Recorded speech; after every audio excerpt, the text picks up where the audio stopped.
toss the bucket. Alright, so here's a quick deck tech look at Instructor Vesuvius with a Priest on Heroic. So what you want to mulligan for is Divine Spirits, Inner Fires, and Molten Giants. Everything else is just kind of, it's not really throwaway, but the Nerubian Weblord and the Northstar Cleric in this case, we are going to get a card draw out of the Northstar Cleric, but they're not exactly important. So what I've also noticed is if you pass and you wait to steal the Understudies, he tends to buff them up a little bit and tries to do some damage to you. So we're going to use that to our advantage, allow him to buff those up before we take them, because we don't need the taunts right now. Here we get our card draw. And we're pretty much going to take damage. Now here comes in the Massive Runeblade, which does, 20 damage. That's pretty scary, except we have a Molten Giant. So that allows us to play it for free. And then we steal the Understudies.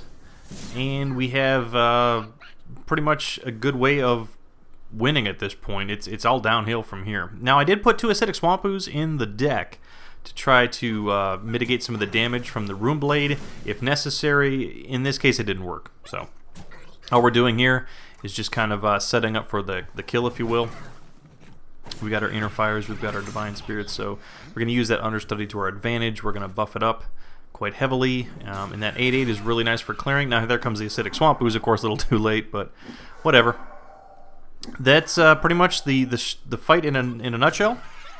Let me know if you got any questions, and next we'll move on to Gothic the Harvester. I'll let you watch the rest of this. Actually, I've got one more comment here. A little bit of a potential misplay here because Instructor Vesuvius runs a Brawl. And as you're going to see here, I probably should have taken out that Knight first because he throws in a Brawl here, and I could have potentially lost the game right here. So be aware that he does run a Brawl. And in this case it works out for us, but be aware of that, alright?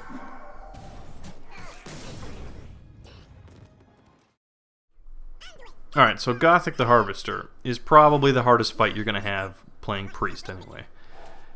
The biggest thing that you're going to notice right off the bat is he can ramp every turn. He gives himself a mana crystal and he gives himself a card with his hero power. That's pretty powerful, but there's nothing you can do about that. So as you can see, we're going to play some low taunts here, low cost taunts.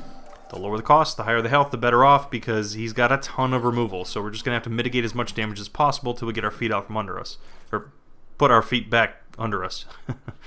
What we're going to do here is we're going to heal, and we're going to use Inner Fire, and we're going to use this actually to do some removal. Now that Death Charger, I think that's what it's called, actually does damage to him. So that's cool, but the other card on here gives us a Spectral Knight, which does 1 damage to us every turn. Now you can prevent some Spectral Knights from happening using silences, and I run a Mass Dispel, but you can't prevent them all. So I finally realized, well, I'll use them to my advantage. You run things like Direwolves, Raid Leaders, Defenders of Argus. Now you can see here he's got an Abomination. He loves to run Abominations. So you have to use those to your advantage as much as possible and use them to help clear the amount of minions, because he'll throw a lot of minions on the board. So you use his Abomination. It's going to clear your board too, but that's cool because you got Spectral Knights, but it also clear his board. So there's a ton going on in this particular fight. It's just absolutely crazy. Another thing, here we're gonna do some taunts to try to prevent some more damage, and by taunting the Spectral Knights, we can help remove them so we take damage away from ourselves. And then you'll see in my hand here there's a Mind Control tech, because you can only prevent the amount of minions he has so many times. So we're going to use a Mind. As soon as he has 4 minions, grab a Mind Control tech and steal whatever you can. Hopefully you get something good and it's useful. Anything that gives a Spectral Knight to him is also a cool bonus. In this case we get that. Now our board is looking pretty decent. At this point, yeah, kind of breathe a little bit of a sigh of relief. Like, okay, I think I can do this now. Mogoshan Warden, of course, another big taunt. And he has a lot of corruption, by the way. That's something that you'll see here on a Mogoshan Warden. Anything with high health and or high hit points, he'll throw a corruption on, which means you got 1 turn to use it. Now, what I've also noticed, however, is when he uses corruption, he usually doesn't attack with all of his minions, so that's kind of a good thing as well as a bad thing. Because if he doesn't attack with your minions, you can get a little bit of added value out of that corruption before it dies. It's about over for him at this point. We have huge board advantage. Now, our Divine Spirits, unfortunately, are not going to help us in this particular situation, but they could come in very, very handy. So this is pretty much it here. Let's go ahead and we'll run out the rest of this fight and I'll let you watch it. And next we'll go on to the 4 Horsemen.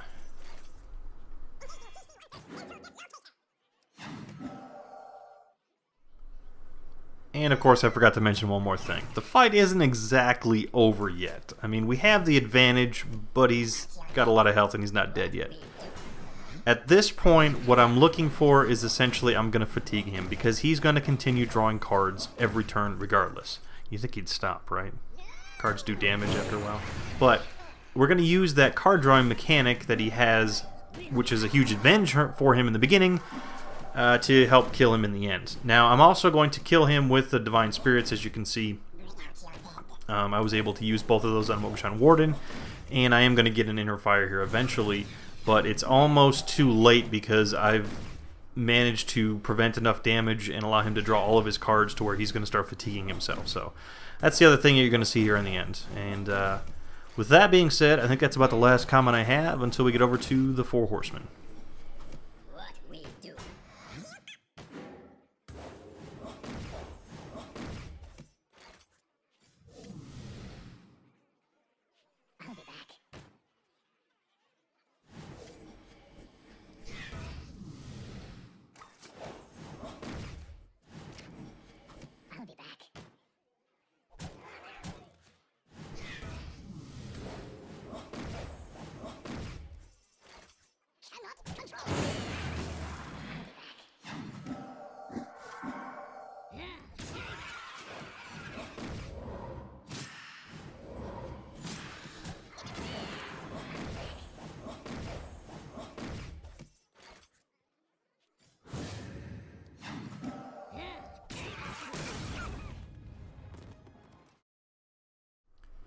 Now, with the 4 Horsemen, or Baron Rivender, who's actually the boss, this seems like a pretty easy fight, at least from the priest perspective. You're going to mulligan for your Shadow Word Pains here, because that's easy removal. So yeah, when those 3 Horsemen are out in front of him, he's immune to any damage, but that makes it kind of easy because your goal is, of course, to remove those 3 first. So here we use a Shadow Word Pain, one of them's gone. Now we only have to worry about 2 more. Now he's got a Rune Blade in here, so of course, immediately I think run Acidic Swamp Ooze. In this case it doesn't work, but they are in the deck. What we're going to do here is we're just going to try to stall, essentially, until we get removal for these particular 2 Horsemen. Now, another thing in this deck is the Cabal Shadow Priest, because, well, they're only 2 attack. I can steal them, thereby making myself immune. Now, it doesn't work out in this case, because he throws a buff on them, so I can't actually touch them with the Cabal Shadow Priest. I could still use them with Shadow Bandits, but I found Shadow Bandits doesn't really trade well with this particular fight. But they're still susceptible to Shadow Word Pain, so here we take out another one. Now, at this point, yeah, I'm a little low on health, but he doesn't do a lot of damage, so it's a little bit... I'm trying to think here, what do I do? And ultimately what I'm going to wind up using is my Holy Fire because I need to heal back up again. And now it doesn't kill this last particular Horseman, but it at least gives me another 5 health, so that way he generally can't kill me this turn. I mean, I'm taking a little bit of a risk. Now he starts playing the Secrets. Now the Paladin Secrets that he plays are probably one of the most difficult things you're going to run into in this fight because they're very annoying, and they really, you know, if it's a redemption, these Horsemen keep coming back and keep, you know, in this case I've silenced this last minion, so it doesn't matter, but had it not been silenced, or actually I think with a redemption and I kill it, it will come back and make him immune again. So there's some really annoying things that can happen with the Paladin Secrets. I got a little lucky with this particular fight. I didn't get too many of them. And you can see here I've got a Mind Blast in my hand. Those are initial or last minute burst damage to try to make sure. Now I go really crazy with the Acidic Swamp Ooze here, and unfortunately he uses Corruption on it.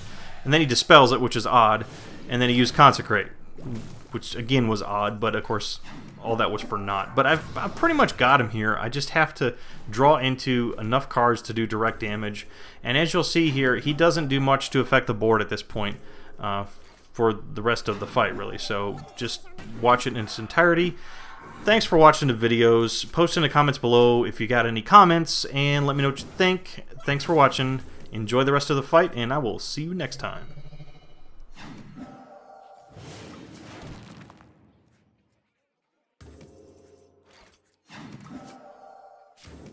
I do want to make one more comment here, because of course I always have to comment after I said I'm done, right?